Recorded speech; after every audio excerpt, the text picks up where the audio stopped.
Alors bonsoir tout le monde, et on est de retour avec la quatrième partie sur les caractères de la personne. Bon, cette fois-ci on va rentrer, ça va être un peu plus difficile peut-être à comprendre, mais bon, il faut suivre, il faut essayer de suivre et de comprendre. Là on va parler des composants de l'âme et ce qui fait que le corps, avec les Tariag Mitzvot, les 613 parties du corps, comment est-ce qu'ils sont reliés et qu'est-ce que l'âme, elle a à faire dans tout ça. Alors il va dire comme ça. Omnam, kmo she'arba yesodot gufanim hem shorashim shemem notzu Tariag evare haguf. Alors il dit Rabbi Chaim Vital, comme que les 4 éléments de la création qu'on avait déjà mentionnés qui font partie du corps, n'est-ce pas? Le corps, il est composé de quoi? De la terre, du feu, non, la terre, l'eau, le feu et l'air, n'est-ce pas?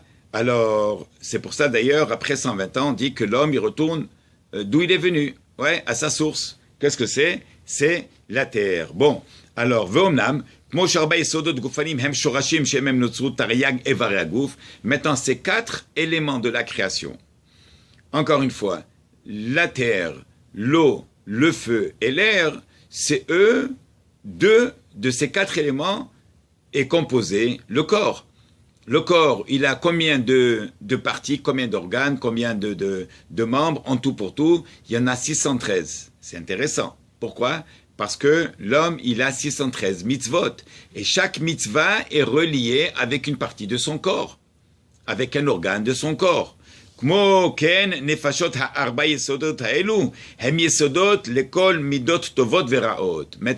non seulement le corps, la base, le yesod, le fondement du corps vient des 4 éléments de la création, mais aussi les traits caractéristiques, pas physiques, les caractères de la personne, ils sont aussi, dépendent, et leur source, elle est dans les 4 éléments de la création. Ça veut dire, par exemple, quelqu'un qui a beaucoup de colère, oui, ça veut dire que quoi? Alors, il a beaucoup de feu en lui. Qu'est-ce qu'il doit faire? Il doit équilibrer. Il doit équilibrer entre le feu. Avec quoi? Peut-être avec de l'eau. Ah, mais est-ce que l'eau, nécessairement, va éteindre le feu? Non. On trouve très souvent que on utilise le feu pour faire bouillir de l'eau. Oui, ça veut dire, bon, là je donne un exemple vraiment simple. Ça veut dire quelqu'un qui veut faire un verre de thé et il veut se faire un verre de café. Alors le feu a été bouilli, n'est-ce pas? Le feu, c'est lui qu'on utilise pour faire bouillir l'eau, n'est-ce pas? Peut-être qu'on va dire, ah non, non, non, on ne peut pas faire ça parce que l'eau va éteindre le feu. Non, au contraire, ça veut dire qu'il faut savoir dans le caractère de la personne, s'il a du feu en lui, il doit savoir le diriger.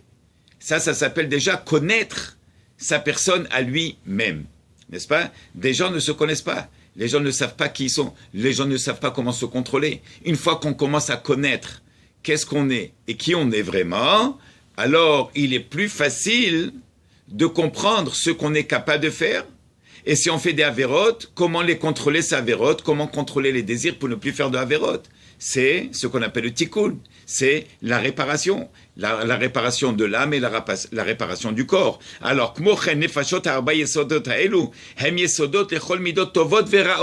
donc, les 4 éléments sont la base pour les bons caractères et les mauvais caractères.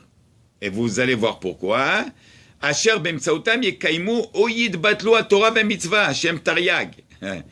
veut dire qu'un homme, s'il comprend son caractère, oui, par exemple, si moi je suis jaloux, si moi je suis nerveux, alors je ne peux pas servir Hachem avec les nerfs, ou bien avec la jalousie, ou bien avec l'orgueil. Ah, je comprends qu'il y a de l'orgueil en moi, hein? Alors je ne peux pas servir Hachem dans l'orgueil, c'est un exemple. D'ailleurs, c'est pour ça qu'on chante vendredi soir, tout de suite après les Chadodi, Adonai malach geut lavesh Adonai ozit azar. L'orgueil appartient à Hachem. Pourquoi? On ne va pas rentrer dans ça maintenant. Lui, il a des caractères, il a des caractéristiques qui lui appartiennent. Nous, on ne peut pas les adopter. Oui, l'orgueil n'est pas fait pour l'homme. Ah, quelqu'un il les a, eh ben, c'est un grand fauteur. C'est un grand Baal Avera. L'orgueil, c'est très grave. Alors maintenant, il dit comme ça, dépendamment des caractères, des traits caractéristiques qu'on a, comme j'ai cité l'orgueil. Si un homme il sait qu'il est orgueilleux, il dit, eh ben, c'est comme ça. Et tu sais quoi? C'est comme ça que j'obtiens tout ce qu'il me faut. C'est faux. Oui, pourquoi? Parce qu'il pense qu'il est chef. Il se prend pour le bon Dieu. Là où il va, il doit obtenir tout ce qu'il a, tout ce qu'il veut. Et bon. Alors maintenant, s'il comprend que l'orgueil, c'est faux, ce n'est pas bien, tu ne peux pas servir Hachem, même s'il a la barbe jusqu'ici, et il a les péotes jusqu'à là-bas, et il a le shtremen et tout ce que vous voulez, mais il est orgueilleux, il n'a pas fait de Torah, c'est garanti. Cette Torah, elle va ailleurs. Vous allez voir pourquoi. Alors maintenant, il a l'orgueil. Il comprend que c'est faux. Il comprend que ce n'est pas bien. Il comprend qu'il ne peut pas servir Hachem avec l'orgueil. Donc il comprend qu'il a un problème. S'il a compris qu'il a un problème, il doit travailler sur ce problème. Quand il travaille, il commence à travailler sur l'orgueil, ça veut dire qu'il commence à se rabaisser un petit peu. Oui. Et ça prend du temps. Hein? Disons qu'il était au 10, hein? Ça veut dire au Soulam, l'échelon numéro 10 avec l'orgueil, il descend 9, 8, 7, 6, 5, 4, 3, 2, jusqu'à 0 qui s'annule. S'annule, ça veut dire, même si on va l'insulter, il dit, moi j'ai tout compris.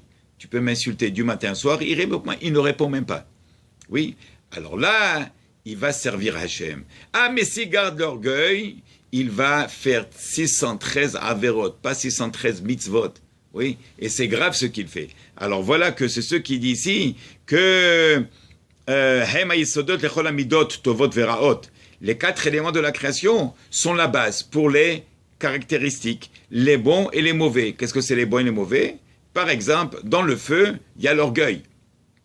Alors, il peut utiliser le feu pour, par exemple, se précipiter, pour être chaud à faire des mitzvahs, pour être chaud à aider quelqu'un, pour être chaud à donner la tzedaka et ne pas être carrément refroidi, qui est le contraire du chaud. Et c'est la terre, d'ailleurs. Être très lourd. La tzedaka, elle vient? Non, non, non, non, non. Écouter quelqu'un les problèmes? Non, non, c'est pas mon problème. Ça, c'est la terre. Aller donner un coup de main à quelqu'un? Non, non, non, moi je truc. Tiens, je te paye, va trouver quelqu'un. Mais va faire une mitzvah. Oui. Alors vous voyez que la base des mitzvot, c'est vraiment les traits caractéristiques que eux, ils peuvent faire que l'homme, il va se diriger ou vers la droite, ça veut dire le côté positif, ou bien le caractère qu'il a, avec la même base, vont le diriger à gauche, qui est le côté le plus négatif possible. Alors, Bemtsaotam yekaimu, o yitbatelu, c'est ou bien il va yekayem, yekayem ça veut dire il va réaliser le mitzvot, ou bien yitbatelu, il va annuler les mitzvot. Oui, mitzvot à Torah, veha mitzvah, shehem taryag me'arba otiyot havaya. Bon, kaniskar la'ail. Très bien. Veha yesod shel kiyum ha-mitzvot, hem al yedi midot ha-tovot, vechen ve'ipram. Donc, si c'est comme ça, pour bien comprendre, le yesod, le fondement de quoi? De la pratique des mitzvot, c'est quoi? C'est les midot hatovot. C'est le bon caractère ou le mauvais caractère pour annuler mitzvot. Il n'y a pas entre les deux. C'est où on est bien, c'est où on n'est pas bien. C'est où on fait les mitzvahs, où on ne fait pas la mitzvah. Hein? Il n'y a pas de gray zone, il n'y a pas de entre les deux. Alors il dit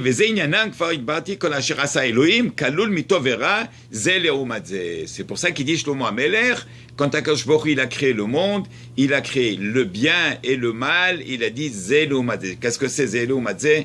Shlomo HaMelech il dit que Akadosh Baruch Hu il a donné 50% de chance au bien, ça veut dire au côté positif des choses, et il a donné 50% aussi au côté négatif des choses. Qu'est-ce que ça veut dire le côté positif? C'est le Yetzeratov, c'est le bon penchant. Qu'est-ce que c'est le côté négatif? C'est le mauvais penchant, c'est le Yetzerara, c'est le Satan, c'est le monde de l'obscurité.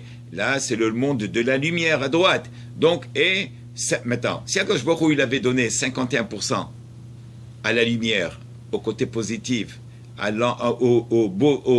au côté où est-ce qu'il y a le bon penchant, 51%, l'autre il aurait eu 49%, alors bien sûr qu'on va gagner. Étant donné qu'on a un libre arbitre, qu'est-ce que c'est un libre arbitre? Le libre arbitre, il se fait quand on est à 50-50 et c'est à nous de décider est-ce qu'on va aller à droite ou on va aller à gauche. Alors voilà, on vient de prouver que vraiment le fondement des mitzvot, c'est les midot.